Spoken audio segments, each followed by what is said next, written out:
So for those who are right on time, welcome.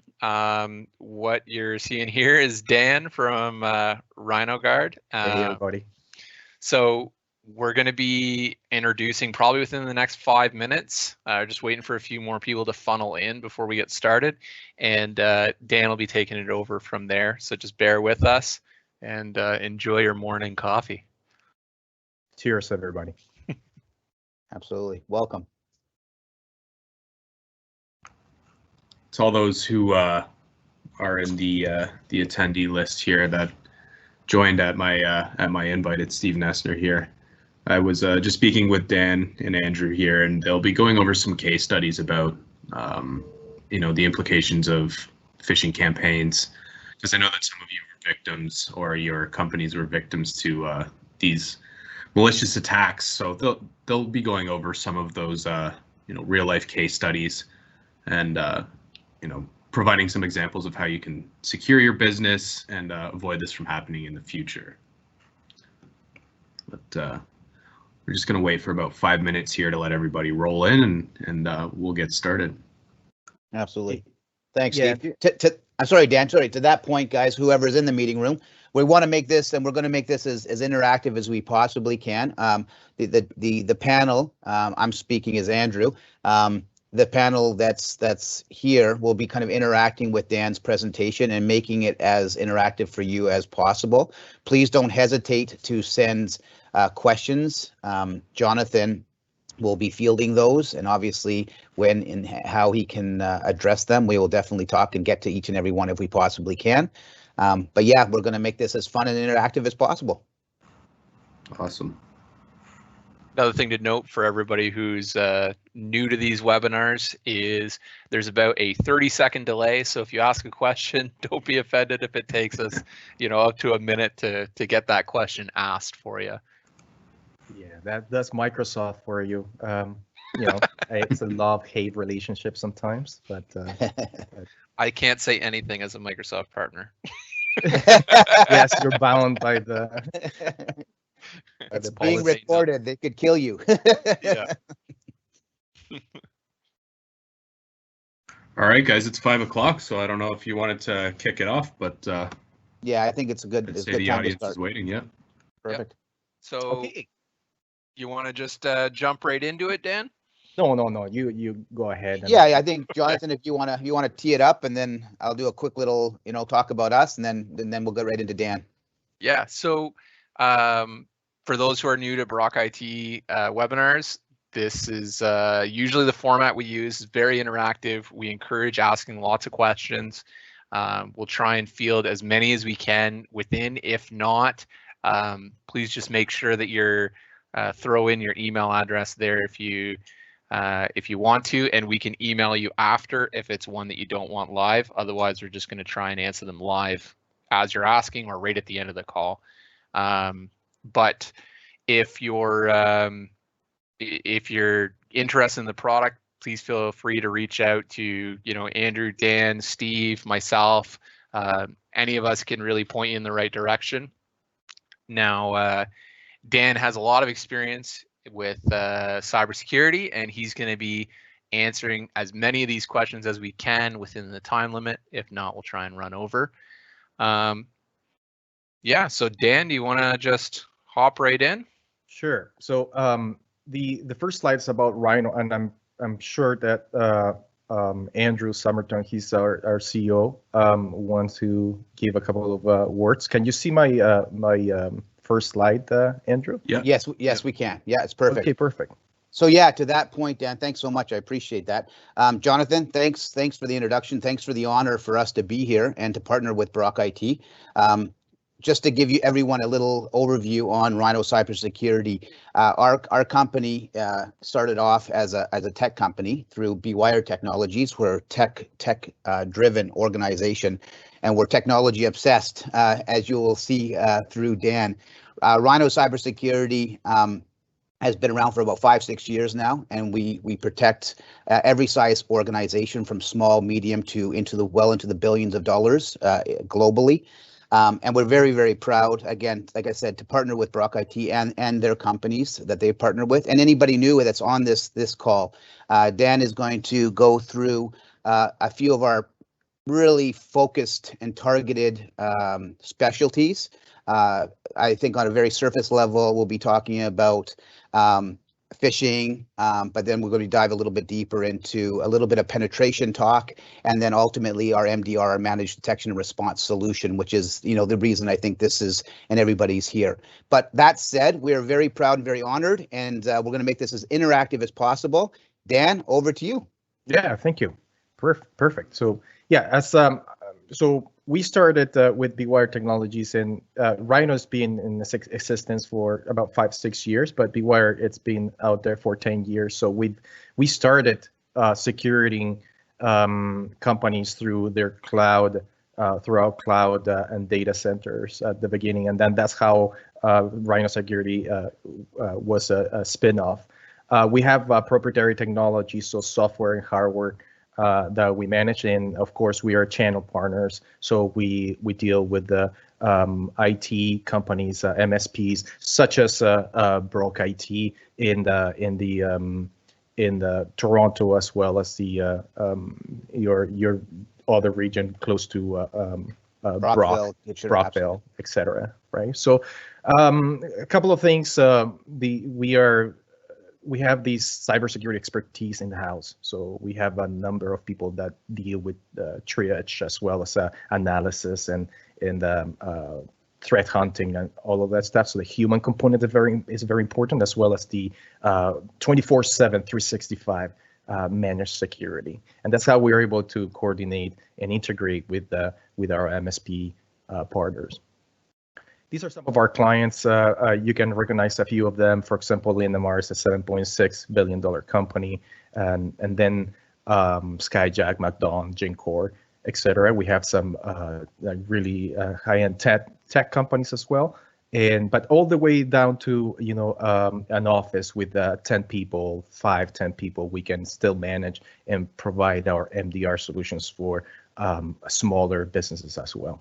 Yeah, Dan, to that point, I'm just going to jump in there real quick. I think it's really important for the people in this meeting to understand that we pride ourselves on getting to know our client base, and our every individual company has a different and a unique need. So it's not a one package fits all. We go in and we custom offer solutions based on your cybersecurity requirements, and we make that as cost effective as we possibly can, because not every organization has the mindset yet that they need for a cybersecurity budget. And we tailor make that to make sure it fits everybody's needs. I just think that's important to bring that out there to the forefront, because everybody is looking at us, and yeah, we do deal with, you know, these billion-dollar organizations, but as Dan said, startups with up, you know, to 10, 15 people, and we make it affordable, and they're protected and they're secured on an ongoing basis. So I just think that's, you know, important to say. Yeah.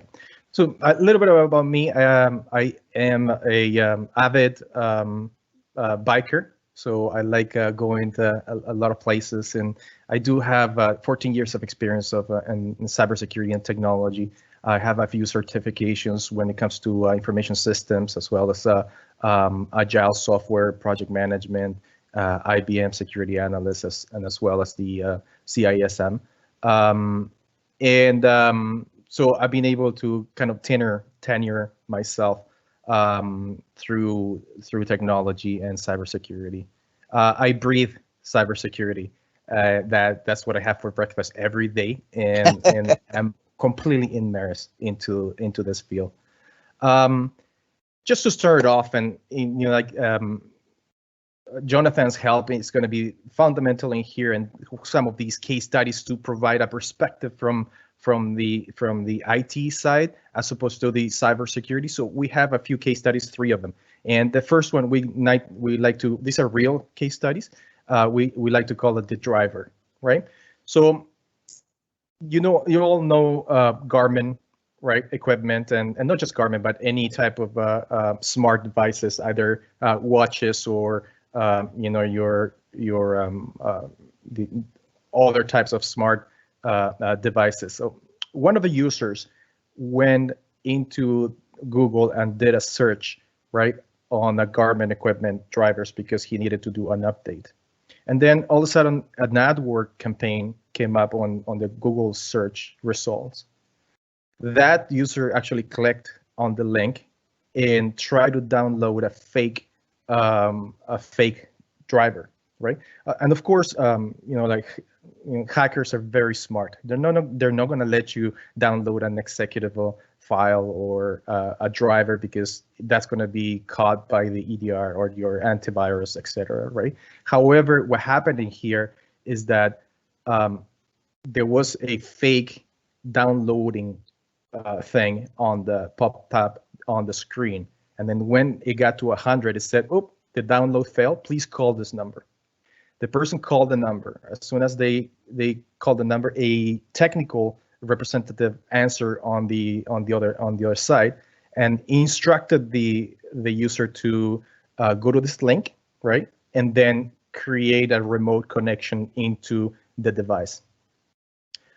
So of course, what happens in here is that as soon as they create a remote connection with an intruder, like a hacker, the hacker has 100% access to their computer. So they have access to the kernel, the OS, all the software. They can install an agent, they can steal information, and all this happening in the background. So you can see how hackers are not doing the usual, not just the phishing campaigns, but much more elaborate planification or planning of their strategy, hacking strategies. And they get people with, doesn't matter if you know your technology, if you know your technology driven, it could happen to you, right? So do you have anything like this, Jonathan, from your side that you might share? Yeah, we see this all the time. A lot of users are very good at what it is they do, and not necessarily great at IT, right? So we spend a lot of time training on what to watch out for in these situations, but of course, there's a limitation. You can only take training so far, and you can only take technology so far. So it really needs to be both of them together, and that's why we really like working with Rhyno. Great. So our Rhyno Guard, our MDR solution, that automatically blocks these types of connections, right? So it isolates the device from the network, and so it doesn't cause any more damage. We can also shut down. Yep. Go ahead. I was going to ask just because I know our MDR solution, but maybe for the people listening. So I know this specific case very well, actually. As an individual, he was away from the office. He had his own laptop. And how does that directly affect potentially the network, or is he safe because he's away from the company on his laptop? Like, does that affect in any way, or like just so maybe they understand the magnitude of not just being in your network or not just in your office, I should say? Yes. So as if you have a VPN connection, for example, you are connected to the network, right? If you don't have VPN connection, you can be connected to apps online, for example. However, we can shut off a computer because we have an agent that can be installed in every computer. We can also have access to the tools that our MSPs can provide us with to be able to log in and then manually shut down access. So there's multiple ways that we can actually control this, because this is a really good question. A lot of people are working from home. They're not really in the network. However, the first priority is to be able to isolate the device from the network, because it can cause more damage, right? So good question. The second case study is called a 0-day, right? So 0-day is a phishing campaign, for example, where a server gets hacked, let's say anywhere in the world, Mexico. I think it happened to one of our clients or prospects a few months ago. A server in Mexico got hacked. It was an Oracle server, and as soon as it gets hacked, the hackers utilize the certificates because they're still valid and they're not being caught by their signature. It hasn't been caught by antiviruses, so it's free game. So that's called a 0-day attack. They create the landing pages on the server. They create the email campaign and they send it to their client list or the user list that they have on file. As soon as somebody gets that, then it bypasses the firewall. It bypasses all the controls. The person in the company, the user, clicks on the link. It bypasses the DNS protection, and then they can, as soon as they enter their credentials on the fake page, then the hacker gets the username and password and is able to steal information. So has this happened to some of your clients, Jonathan, from your side? What is your experience on this type of activity and phishing and email? Yeah, the phishing emails are by far the most prevalent that we see. The benefit for us is that we utilize some pretty strong spam filtering that has the ability to catch most phishing, but again, comes down to training, right? And it's all about that multi-layer. You know, at some point, the spam filter is going to let through something that is not legitimate. And at that point, you're relying on users. And when that eventually fails, because everybody makes mistakes, then you need something behind that to catch again, right? So yes, exactly. So firewalls are incredible, right? They do quite a number of things. However, there's instances where zero-day attacks cannot be stopped by a firewall. That's the key. And a service like something from Rhyno Guard alerts upon connection from bad reputation entities or unknown sources, and we can terminate connections inside of the network or in the endpoint level. So another case study. This is called The Gamer, right? Everybody loves online games nowadays, whether it is World of Tanks or like Fortnite, etc. But however, there's a problem, right, with those games, especially when you're using a company's equipment, like the laptops, desktops at your company. These are all driven through what's called peer-to-peer interaction or data transit and content, right? Which means it's serverless. There's not a one server, dedicated server that is managing all the transactions of data. This occurs from peer to peer. So each person has a torrent. So this is more commonly known as torrent. So what happens is that could be very promiscuous and very vulnerable to attacks. So, and of course, it's a corporate violation, right? Private policy violation for a lot of companies that don't like their employees doing this.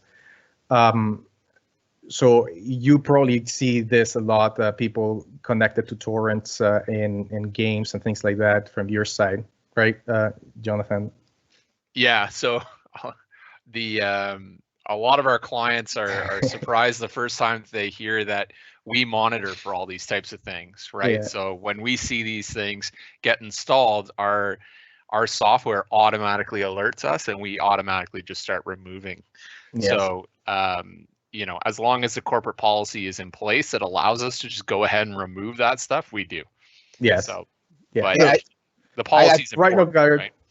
Go ahead, Andrew. Yeah, I was just going to jump in there too, because I think it's a really important topic, and Jonathan's actually mentioned this a couple of times as far as the human component and training and making sure people are aware, etc. So we put all these measures in place, and we take care of it, and we can stop a lot of point of access, but a lot of personal use too.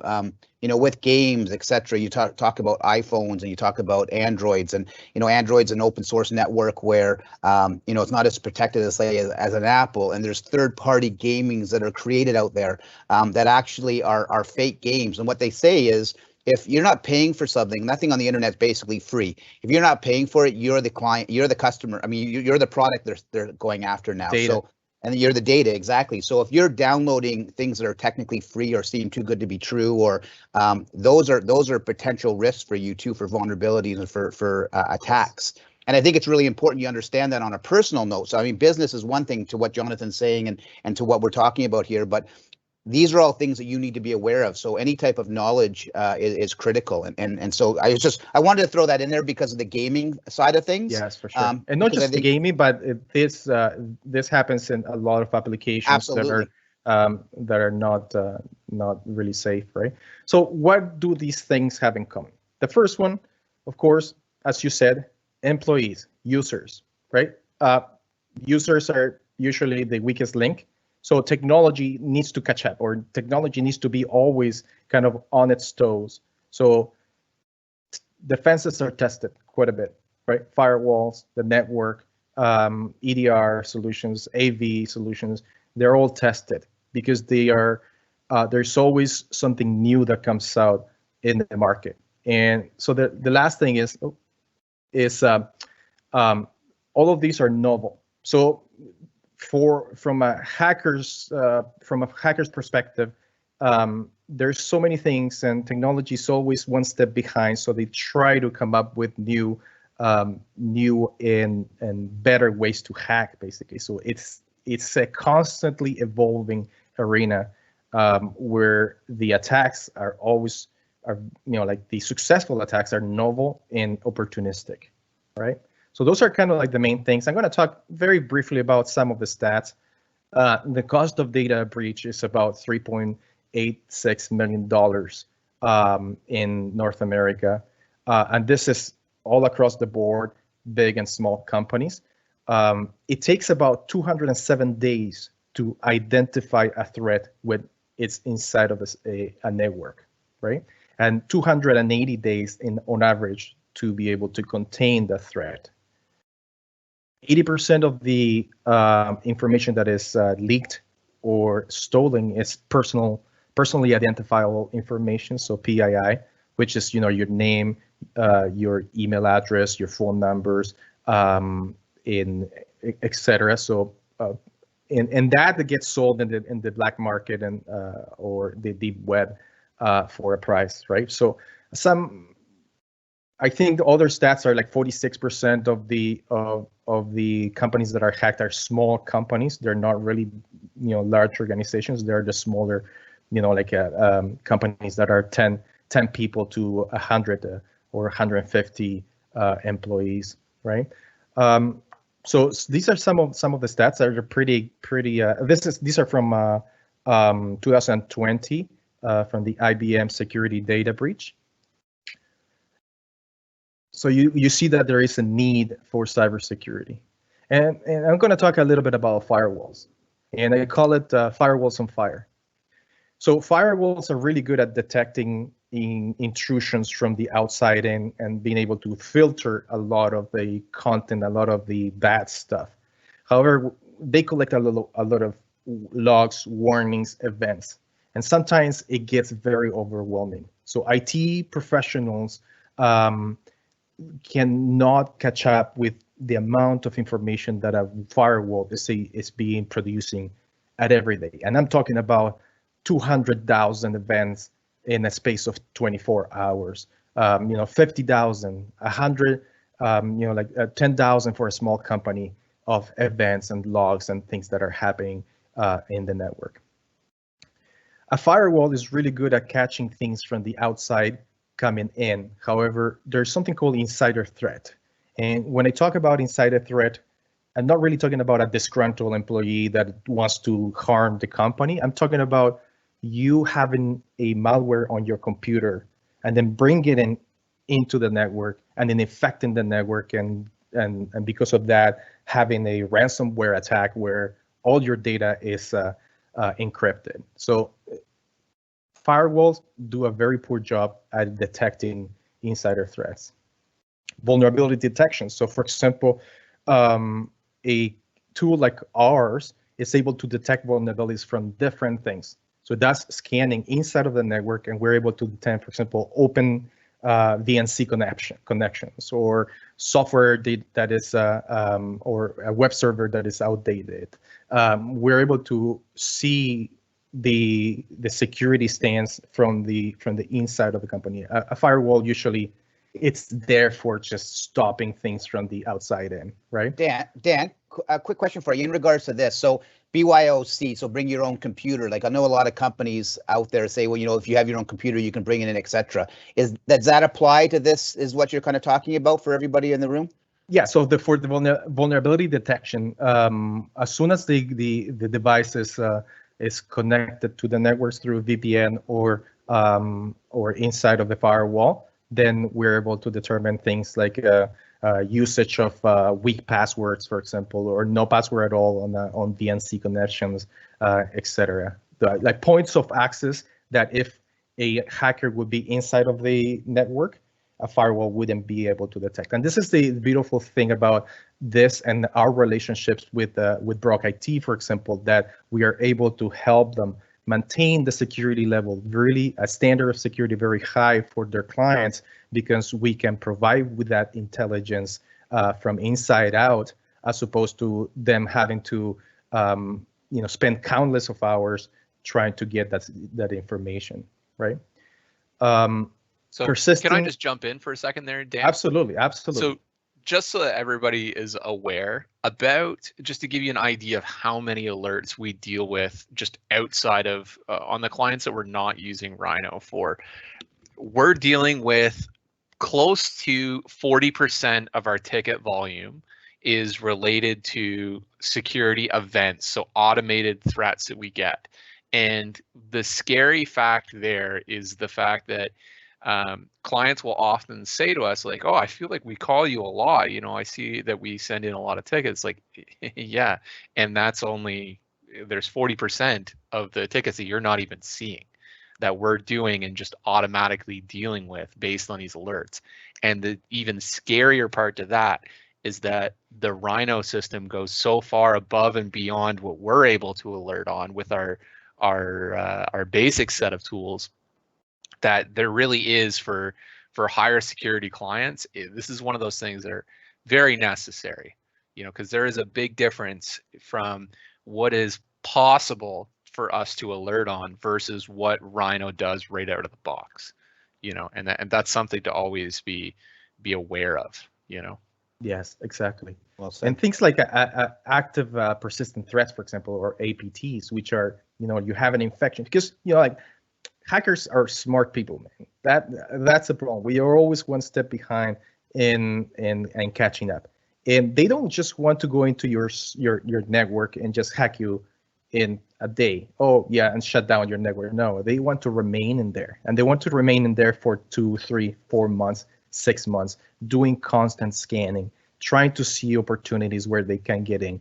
A network is an active, very dynamic entity, right? So new devices are introduced into the network, new things are happening all the time. So as soon as they are able to see a hole or an opening, they will capture that, create backdoors, do all the activity. So by the time, and that's why in my stats, you see that it takes over almost 200 days to be able to identify an insider threat, right? And because they're in there, they're engaged, and slowly they're capturing all the information, and then when they're ready to go, they just throw in a ransomware attack. So active threats, persistent threats, is really hard for a firewall, because it's always looking outward. Firewalls are always looking outward, always stopping things coming from the outside in, but not controlling anything in the inside.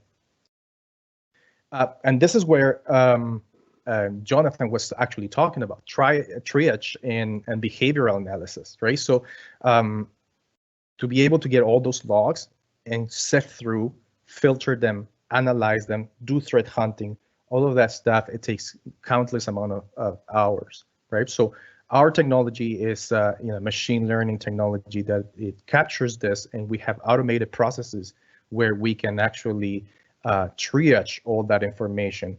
And the human component, our experts, being active 24/7, are able to conduct much more detailed analysis on the threats. And so the goal of the MDR is basically to rapidly identify threats and stop them. That's it, period.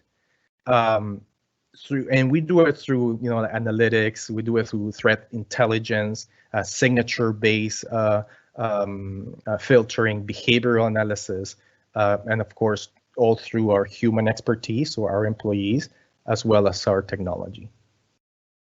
So I'm going to quickly go over kind of like what the MDR is. So the managed detection and control. So it's technology plus people that merge together. That's basically what an MDR solution is. It's always alive, so 24/7 visibility and threat detection by humans. Intrusion detection and prevention, right? So we don't only detect in the intrusions that are coming in, we can stop them right on their tracks. So we can disconnect connections, drop packets, etc. We detect vulnerabilities as well, as I mentioned before, and it's much more economical than having, you know, a cybersecurity expert in-house working at your company, or having what's called a CM or security office inside of your facility. So the MDR works in it's much lower cost per user per month, and the amount of capital or the upfront capital that you have to spend on it is very minimal. So it is a platform. So I'm going to show you, and don't worry about all of this. This is just indicating that it is a machine that's sitting on your network. So it's a network server device, a physical device that's sitting always on your network, combined with our online solution through our Rhyno Cloud, where we do the triage, analysis, and identification of issues. Our SLAs are usually 10 minutes or less, right? So by the time we detect an intrusion and we get in and we solve it, it's 10 minutes. If you don't have the solution, the problem is it might take 208 days, right? So that's kind of like the difference, 10 minutes to 208 days. Dan, to that point, again, guys, just for everyone on this call, this is a big reason why we're very proud to be partnered with Brock IT too, because we're customer service obsessed and we're response obsessed. We want to make sure that the level of protection you guys have and our response time is so critical. And I know Brock IT thrive on this as well. And that's what's so nice about this. With the affiliated partnership, we have that ability and the mindset to continue to strive and to make sure that you have that immediate response time. So I just thought I want to throw that in because one of my biggest concerns is customer service and response. And I know Brock IT is the exact same mindset. So I just wanted to bring that to the forefront. Yes. So there's a difference from the technical perspective. There's a difference between 10 minutes and an hour, and it's a huge difference. In an hour, you can download, gigabytes of information from a device, from the network, from the server, right? In 10 minutes, a hacker would only be available or able to download certain amount of information. So that's why response time is so critical in any cybersecurity event. Right? Absolutely. So through our on-prem, as we do the continuous monitoring, we stop unauthorized entities. It's a multi-gigabyte traffic we can control. So think of the MDR solution as being an air traffic control, right? So we're sitting right on the network, right after the firewall, and it is controlling the traffic and monitoring the traffic in and out and inside of the network. And it is. We can take a lot of traffic through the network. So even, for example, factories and things like that they do a lot of logging, binary logging, for example. We can control that and see the traffic, and it maintains user privacy because the triage that we do and the analysis we do is it's packets and transmissions, right, and endpoints. So we don't really deal with the user information as, for example, what Brock deals with when they are doing their service to their clients, right? Is there anything else you want to add to this, Jonathan, from your side? No, I think this is the point to drive home here is that without a tool such as this, it's really hard to hit anywhere near this level of granularity with regard to monitoring. You know, like we monitor a lot of stuff, but the reality is without a company like Rhyno, where you've got cybersecurity analysts that are doing nothing but looking at logs all day long, there's only so much you can do, right? Our staff are very good at what they do, but there is a limitation. We're all generalists. We're very good at working our way through all general issues. And I spend a lot of time working on cybersecurity, but you know, once you get to a certain level of security need, you have to have a dedicated security operations center. And that's the benefit here, is that instead of, you know, hiring 20 different analysts that are all making crazy amounts of money, you hire one company and they deal with that burden, and it's an efficiency of scale, right? So that's really why we wanted to do this, was to be able to show people that, you know, you really need that efficiency of scale in order for this to be reasonable for any small, medium-sized business. Because, you know, correct me if I'm wrong, Dan, but where I've seen security analyst pay scales, it's usually well over 6 figures for one guy, you know, Yes, one guy absolutely. or girl. So, you know, once you've got a team of 10, that's a lot of money on just security, you know. Exactly. And even if you were able to hire a cybersecurity analyst, the problem is the technology, right? So they needs to be built. It needs to be you need to have software development to be able to create this type of. So for instance, this is a screenshot of our server in-house. So this is what Brock IT and our partners have access to. And this is just for those of you who are technically inclined, this is an ELK arrangement. So it's, you know, Elasticsearch with Longstash as well as Kibana visualizer, and then inputs from Suricata as well as any syslogs that we can input into the system, right? So this is what sits on your network. And then we have our online platform for triage and analysis, exactly what Jonathan is saying, where we have our cybersecurity analysts doing the triage, as well as our automated tools and machine learning. So we do the triage and threat hunting. We do, as I said before, our responses, SLAs is 10 minutes. And we can do a lot of data digest. So what that means is, if a client has a lot other assets outside of the network, so online applications, CRMs that are not sitting inside of the network, we can bring all those syslogs and then merge them or integrate it into our system, so we can digest that information as well. So this is really good, for example, for clients that have EDR solutions, like even solutions like WebRoot and so on. We can digest that data and then be able to do triage on that too.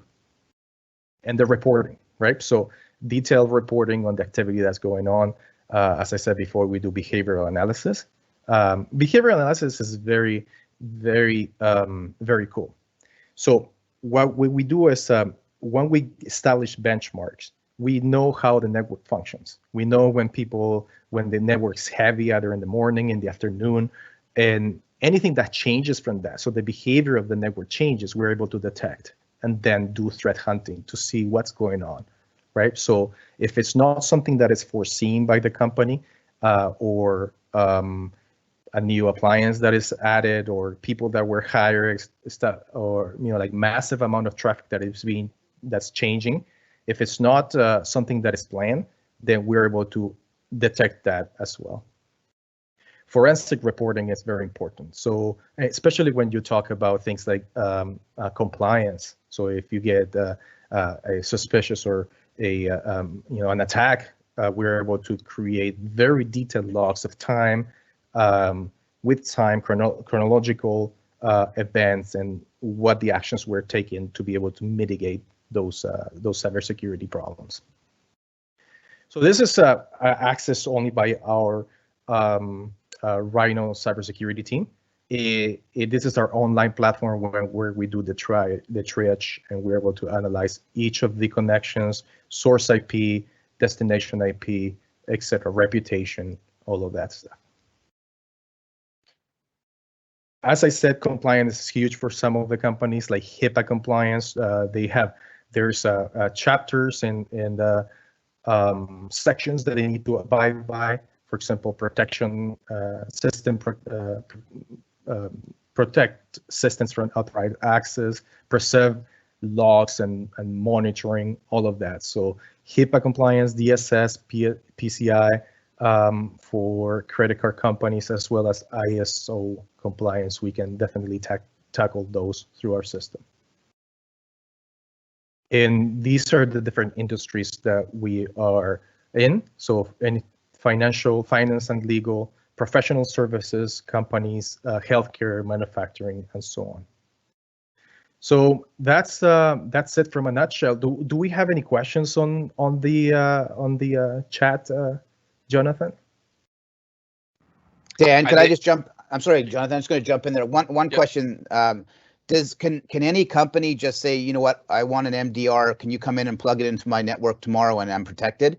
Or what's kind of the procedure to make that happen? Yes. So first of all, we're channel partners. That's a really good question. So the first we need to coordinate this with somebody like Broke IT, right? Because it doesn't make much of a sense to be able to put an MDR solution when a network is not up to par. There's security issues that need to be resolved. Right. What we do in that case is we partnered with our MSPs to be able to get a snapshot of the security stance inside of the network. So we do things like, for example, vulnerability assessment, we do penetration test, etc., to be able to determine the stance, the security stance, and then we work with our MSPs to be able to bring that level of security up to par. Perfect. And then install our system inside of the network. That's a very good question.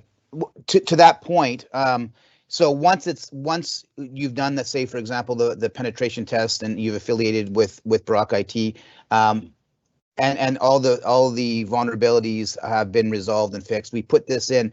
Is there like an ongoing identification, or does the MDR identify vulnerabilities that come up as, because I mean, obviously there's always potential risk, right? So is there a tool in the MDR that has like a vulnerability recording or anything like that keeps everything secure on an ongoing basis? Yeah, exactly. So yeah, we do continuous vulnerability assessment on the network. Okay. But we don't directly interact with the end user. We interact with the MSP, right, to be able to bring or mitigate and remediate any of the technology-based issues, right? So the end user always has one point of contact, which is the MSPs, and as it should be, because they have the relationship with the end user, and not just the relationship, but they know their systems, they know their network, they have worked continuously on different aspects of the IT landscape, right? Right. Perfect. So Dan, I'm going to make one real quick comment on that, and then I do have another question from one of our attendees. So, one of the things that we talk about all the time is you can't be making decisions in a vacuum, right? You wouldn't go to your finance person and say, hey, can we afford this? But you can't look at the bank records before you decide whether or not we can afford this, right? And it's the same thing here. The reason that we, as Brock IT anyway, try and interface with you guys directly and quote unquote insulate the client from that is because a lot of the stuff that gets sent our way, the average person's going to look at it and freak out, when in reality there's already mechanisms in place that that's already been resolved. There's no need to freak out. So what we kind of do is sit down with that relationship and say, okay, so this is how this has been resolved already. This is what Rhyno found. This is how it was resolved based on their requirements and how they said it should be dealt with. So this is the process we've put in place going forward, etc. Right? Right. Absolutely. So the next thing is just jumping into that question, and the question was, how does it relate to CMMC compliance for this specific software or for your company? Now, is that something you want to jump into, or do you want me to go on the CMMC you can start rant? it off about Okay. CMMC. Yeah, absolutely. Yeah, so CMMC is one of those, for people who aren't familiar with it, it's a requirement by the Department of Defense down in the US for any defense contractors. And there's 5 levels of compliance, and they go from really basic security up to absolute insanity. And really, Rhyno starts being a requirement around the level 3 type situation, because there's talk of, you need a risk management team, and you need a compliance manager, etc. And you have to be able to say how you're staying compliant with those based on that. Based on those requirements within CMMC. So that's where we see Rhyno being really valuable, because while CMMC does allow for multi-role people to assume the role of compliance manager or risk manager, whatever, you have to be able to demonstrate rather the knowledge and the ability to actually do that task. And that's where we believe Rhyno is really important. Absolutely. So CMMC is it's a new standard introduced by the Department of Security in the States, probably about a year ago, Jonathan, 2 years ago. I think it's fairly new. 2020, yeah, in January 2020 is when the official release, but it's been in development for a few years, I guess. And it's great. It's great because it's something that everybody was looking for in the industry. And so in terms of the CMMC, it's all about incident response, right? So there's 2 things. The main things are incident response, to be able to determine your from time of discovery to initiating the investigation, to be able to stop, limit, mitigate, remediate an intrusion.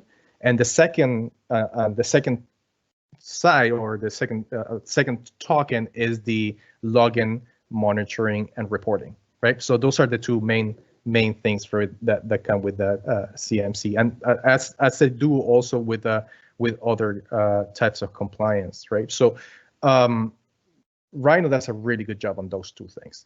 So you have other tools that can protect the system. For example, your firewalls, your EDR, your antivirus, domain filtering, etc.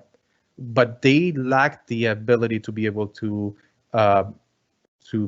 monitoring and be able to log all the activity and create, for example, chronological reporting of incidents. Also, the storage and data gathering. For example, a lot of companies are required by law to store that data for 7 years, right, or sometimes longer. If something happens and you need to go back to it, we can have all the log and the reporting items, events that happened, like 4 years ago, right? So the reporting component, the monitoring component, reporting component is huge in CMC. Yeah, so just to give a good example of that, one of our clients is a defense contractor. We get probably around 25 or so tickets a day for related to just logging in and logging out, or password changes, or whatever, to anything related to a local administrator on a computer, right? And that's a real world thing that we deal with on a daily basis. And the unfortunate thing is that most of them are false positives, but we have to investigate every single one. Otherwise, the one that we don't investigate because we're too lazy is going to be the one where it's something malicious, which is why something like Rhyno is really helpful for that, because not only is it logging the local administrator accounts like we do, but it's monitoring all the accounts, which we don't do, because then it would be way too much for us to be able to handle. So that's where there's a differentiator, right? Where, you know, we stop at monitoring local administrator and of course, you know, domain admin, enterprise admin, any of those Active Directory administrator type accounts. That's where we stop monitoring after those, and we don't monitor the general accounts other than, like, you know, their account's been locked out because they tried too many times. Those of course are monitored. But if like Rhyno, Dan could talk a lot more about this, but there's a lot more on the administrative side that they're monitoring than we can. Absolutely, you know? Absolutely, and it's all about the machine learning from our side, right? So we plug in one of our Rhyno boxes or Rhyno Guard, and it starts to compile information, and it learns the behavior of the network. And I'm just going to give you little, very basic examples. This IP connects to Dropbox at 7 in the morning, right? So things like that, you know, Brock IT wouldn't be able to monitor that, right? But we do it. We do it from our side. Okay, so this user connected to Dropbox. Now, if that's a corporate policy, you know, violation, then we can stop that connection. But if it's not, we just log it, right? And we know that at 7 in the morning, this IP addresses always connects to Dropbox. So that our machine learning entity is able to learn this behavior and then automate the process. So it just says, okay, 7 o'clock, this IP connects automatically. So our security analysts don't have to analyze that because it's already analyzed automatically by our AI, right? So just like that's just one simple example, but imagine, you know, like all the events that are happening. So when you have so many events that are happening per day, we monitor and we're able to automate, but then it trickles down. So it's like a funnel, right? So where you put all the warnings, all the logs, all the events, and then it funnels through our AI and then automation algorithms, and then at the end it gets to our cybersecurity analysts, where they do the first level response, second level response, and third level response, depending on the risk. That's where we initiate the investigations, and then we are able to resolve the issues.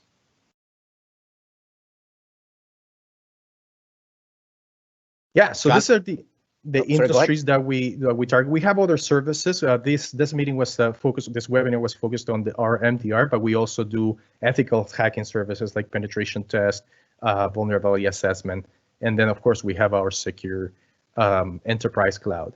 So that's it. That's the end of the webinar. Is there any questions, Jonathan, from your side or from the listeners?